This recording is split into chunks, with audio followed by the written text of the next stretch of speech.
Okay, look, I know what you might be thinking. Slash and girl sounds like it might be a somewhat basic and or weird mobile title. And well, of course, you may be right with that assumption. However, it's, well, not as strange as you might think. So we've all been there, helplessly bored out of our brains with nothing to do, because either you're drained and don't have any more brain cells left to give a damn with the world or anyone around, or you're maybe burned out of your normal roster of games. You might even be just looking for something fun and new to do. This is where Slash and Girl really shines. It delivers exactly what it sets out to offer. A girl, and, well, she slashes things. I know.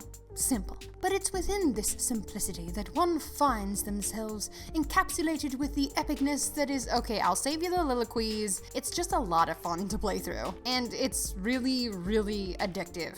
Like, really addictive. Everything is, for the most part, accessible to you at the beginning of the game. You've got your girl, in which you can unlock customization options by simply playing the game. Although the default look, in my opinion, does look like a discount Jinx, and I am okay with that.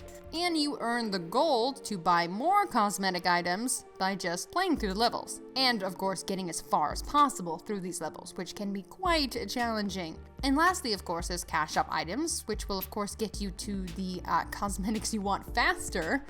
Although I don't really know why he would want to do that, considering it would make the game easy and basically pointless, because once you've gotten everything, what's there left to do? You sort of just come full circle all over again. Although after repeating the levels like 200 times, dying at the end of level 11, that extra damage on the weapon is looking pretty good right now. To explain this beautiful yet simple gem, you run through a somewhat never-ending map, with each area having a different layout. You have to collect the coins within the level, like your Sonic, and defeat the jokers ahead of you. You do this by swiping your phone like it's a dating app. The better your hand-eye coordination, the better you will do. Your weapon has damage, which can be upgraded with the money that you collect by fighting against the jokers. The jokers themselves have HP, and if the weapon is weaker than the joker's HP bar, you will need to smack them around a few more times, which doesn't sound that bad until you have to jump left, right, up, down, A-Bing all over the joint and fleeing yourself off to weeb heaven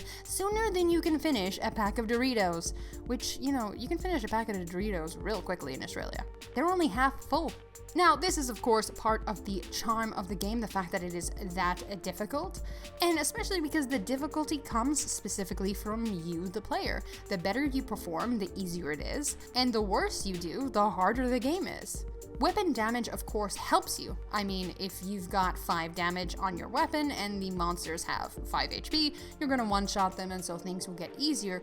But basically, if you are really good at moving your character around, then this game is easier for you. If you have more trouble moving your character around and hitting the jokers, then this will be harder for you. So it's really, really fun to play through. Besides all of that, you might be wondering what else is there left for you to do within this game besides sort of running forward.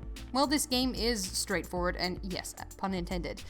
Besides fighting through the levels, there isn't a whole lot to offer you besides collecting more cosmetics, collecting more weapons, upgrading those weapons, and participating in some of the events that are available. You do unlock more as you continue to go through those levels, but don't expect to get to those next chapters very easily.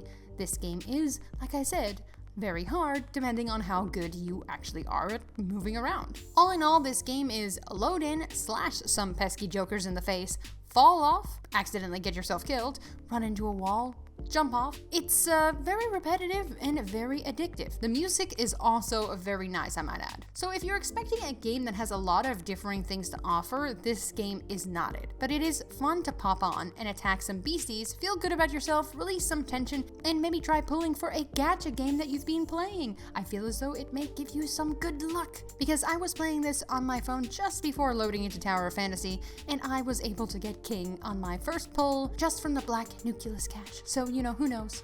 You may get lucky. Nevertheless, I thought this game was fun, and I thought you guys might want to see it, so let me know if this looks like something that you might want to actually try out. I know it's really, really basic, but hey, some games don't have to be that complicated. Nevertheless, enjoy your day, and bye-bye.